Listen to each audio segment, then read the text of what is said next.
I recently unlocked the Predator from the pass in Raid Shadow Legends. So in this video, sponsored by the makers of the game, I want to talk about how strong he is, where perhaps he's good, and as a newer player who's used my download link and is getting the same set of champions for free, where does he fit in the roster? And if you aren't already subscribed to the channel, this is my dedicated Raid Shadow Legends channel. Using my link is going to get you the champions that I've been getting as well. So that includes Tholin to start. Then from there, I believe it was Tagoar, Venomage, who is here, and Uugo. And it is a wicked combination of free champions. So if you do use my link to download the game, you get those champions, and it is a great combination. So from the pass, Predator. What does he do? How does he work? He's an HP champion. Let's get a peek. First up, he attacks one enemy, heals his champion by 30% of the damage dealt, which, I mean, okay, I love a champion that's got some sustain. Passive effect, whenever this champion successfully evades an enemy skill and all of its accompanying effects, counterattack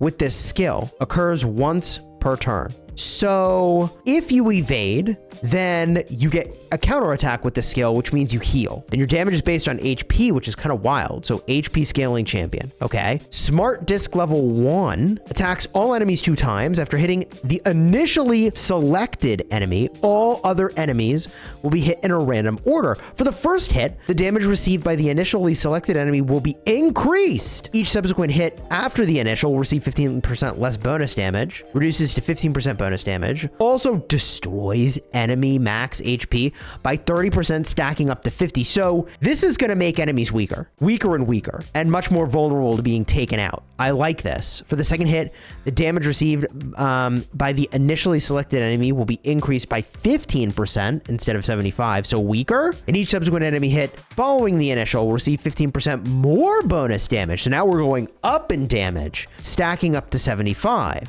This attack ignores 15% of each target's defense if this champion is under Veil or Perfect Veil. Oh my gosh. We were learning about Perfect Veil just the other day from Xenomorph, and this is also based on HP. So big HP scaling champion. Combi Stick Throw. What do? Attacks one enemy. Before attacking, places Hunter's Gaze. Well, what does that do? We're going to have to look it up. Hunter's Gaze debuff for 1 turn. It cannot be resisted if you're under Veil or Perfect Veil. So your goal is to get veiled and hit him with a Hunter's Gaze, right? If this attack eliminates an enemy, Block Revive is placed, and a Hunter's Gaze is put on someone else that's still alive. The Hunter's Gaze debuff cannot be resisted if you're under Veil or Perfect Veil. And if this attack does not eliminate an enemy, then you go under Perfect Veil. Wow. Also, you're under that status effect for 2 turns and fill your turn meter by 50% based on HP. Now, there are several things we need to talk about.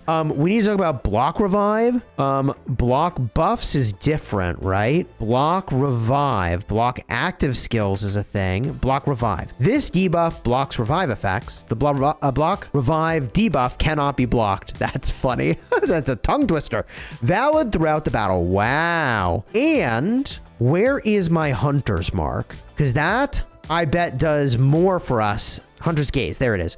Damage dealt to a champion under Hunter's Gaze cannot be decreased, blocked, or redirected or transferred. Oh my god. Applies to damage dealt directly by skills, not from debuffs or passive, masteries, or blessings. Damage dealt to a champion under the Hunter's Gaze debuff will ignore unkillable, block damage, increase defense, strengthen, ally protection, veil, perfect veil, and shield buffs. So we got like an anti-veil, perfect veil thing going on here. Champions can still evade damage while under the Hunter's Gaze. Wow. And then there's Veil and Perfect Veil. So what's going on here? What do we have here? Veil. There are 2 versions of this buff, Veil and Perfect Veil. The champion under either of these buffs cannot be targeted by the enemy. If all remaining champions on a team have an active Veil or Perfect Veil buff, the enemy cannot be restricted in targeting a specific champion. Veil will be removed when the affected champion uses an active skill, but Perfect Veil buffs will not. Veil and Perfect Veil decrease incoming damage from area of effect skills, reducing incoming damage by 7.5% and Veil by 15%. Jeez, finally, they cannot be stolen by an enemy champion with a skill that allows them to steal buffs. Holy smokes.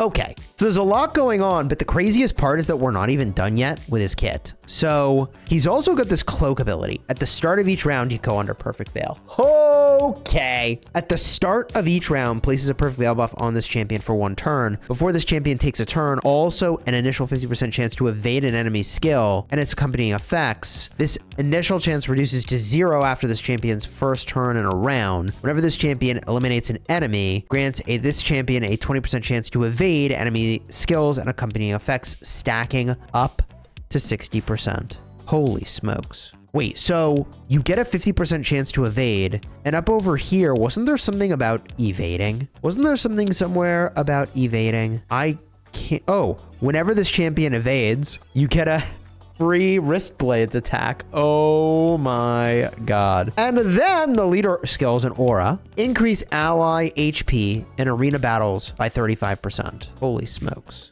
That's wild. Guys, Predator seems good.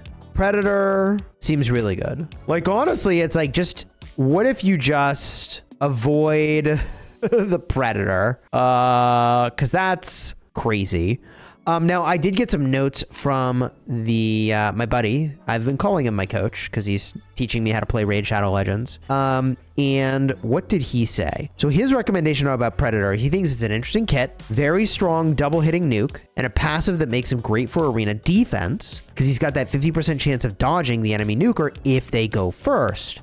Try to avoid hitting teams that have Predator on them. Okay, there it is. So Predator confirmed, good for arena. Also, his damage is based on HP. Right. Yeah, we saw that he like scales entirely based on HP. Now, my next video is going to be an arena guide, so be on the lookout for that. It's going to be a simple trick to get more wins in the arena. I'm hyped to share that with you, even though I'm still an arena noob. This one trick has been helping me, and hopefully it'll help you. So if that's something you're interested in, consider subscribing to the channel. As a reminder, you can use my download link that is a sponsored link from the makers of Raid Shadow Legends. Using that link supports the channel. It'll get you the exact same champions that I'm rolling with for free. And this one you enter a code, this one you pick at the start. But you can see that in my early game guides, and I'll have a card over here for my day 1 and a card over here for another video I think you'll like. Check them out. Thanks again to the makers of the game for sponsoring this video. And until next time, you have fun smashing your enemies. Take care, everybody.